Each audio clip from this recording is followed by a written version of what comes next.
Bonjour à tous. Aujourd'hui, nous allons parler de la chirurgie du ligament croisé antérieur.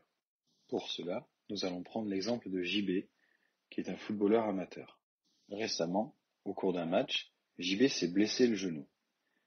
Il a été évacué par les pompiers à partir du stade et a été amené rapidement vers un service d'urgence où un diagnostic a été posé. JB a une rupture du LCA. Il s'est un peu renseigné et la question qui se pose aujourd'hui est: dois-je ou non me faire opérer de ce problème? JB a choisi de prendre rendez-vous chez un spécialiste, médecin du sport ou chirurgien. Il est venu à l'hôpital où il a rencontré un médecin qui, après un examen clinique complet, a confirmé le diagnostic. JB a effectivement une lésion du LCA et se pose du coup beaucoup de questions. Nous allons essayer de l'aider à répondre à toutes ces interrogations, simplifier ainsi la compréhension de son problème. Finalement, les questions principales que se pose ce JB sont les suivantes. Qu'est-ce qu'une reconstruction du LCA? Qu'est-ce que je dois faire avant? Comment ça se passera à l'hôpital? Et surtout après l'hôpital. Qu'est-ce qu'une reconstruction du LCA? Le ligament croisé antérieur est une structure qui empêche notre tibia de partir vers l'avant lors de la flexion-extension du genou. Elle retient le tibia vers l'arrière et est fixée entre le tibia et le fémur. Lorsque le LCA est rompu, il ne joue plus ce rôle de frein, et c'est les ménisques qui vont être les freins secondaires du genou qui vont se mettre en opposition pour éviter ce mouvement. C'est pour cela qu'ils sont souvent abîmés lors des lésions du LCA. Quand le LCA est rompu, le genou n'a plus une mécanique parfaite, et les tissus qui habituellement frottent harmonieusement vont s'abîmer très vite, comme le ménisque et les cartilages. Le LCA guérit difficilement tout seul, et le plus souvent, pour le remplacer, nous utilisons une greffe. Après avoir bien sûr réparé le cartilage et les ménisques, elle remplacera le LCA natif qui est enlevé. Cette greffe peut être prélevée aux dépens des tendons ischio-jambiers, c'est le classique DIDT, ou aux dépens de l'appareil extenseur, tendon rotulien ou tendon quadricipital. L'intervention, qui permet de remplacer le ligament croisé antérieur et réparer les ménisques, se fait sous anesthésie, locale ou générale. Elle permet de stabiliser mon genou, durera environ 1 heure et se fait le plus souvent en chirurgie ambulatoire. Vous rentrez et vous sortez donc le même jour de l'hôpital. Vous ne pourrez pas travailler pendant une durée qui va entre 3 et 4 semaines. La course à pied ne sera pas possible pendant environ 4 mois.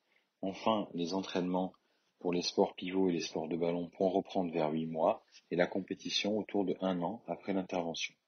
Que devez-vous faire avant votre opération? Eh bien, on peut diviser cela en plusieurs périodes. Tout d'abord, plusieurs semaines avant de vous faire opérer, vous devrez voir un anesthésiste.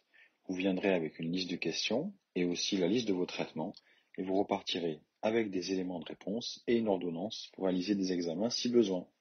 Il faut aussi bien sûr aller chez le kinésithérapeute.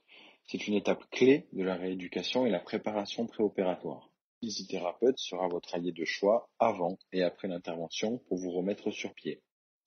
Une fois une date opératoire décidée, il faut bien sûr anticiper la localisation du lieu où vous ferez votre rééducation, potentiellement vous entourer pour être aidé à domicile et décider de l'accompagnant qui vous amènera et vous ramènera vers le service de chirurgie ambulatoire. Comment ça va se passer à l'hôpital? Eh bien, vous allez vous présenter dans le service de chirurgie ambulatoire le matin, le jour de votre intervention, entre 7 et 9 heures. Une infirmière vous accueillera, remplira les documents nécessaires à l'intervention, vérifiera qu'il n'existe pas de contre-indication à votre arrivée au bloc opératoire. Avant une anesthésie générale et même une anesthésie loco-régionale, il ne faut pas consommer d'aliments solides 6 heures avant et pas d'éléments liquides 2 heures avant l'intervention. Il faudra bien vous assurer de respecter ces règles pour pouvoir être opéré. Arrivé au bloc opératoire, avant de vous opérer, le dossier sera intégralement revérifié par votre chirurgien et l'intervention se déroulera dans une salle opératoire dédiée. Quelques heures après l'intervention, votre chirurgien viendra vous voir dans le service de chirurgie ambulatoire pour vous raconter comment l'intervention s'est déroulée et vous expliquer la suite du protocole post-opératoire. Après l'hôpital, plusieurs éléments sont à prendre en compte.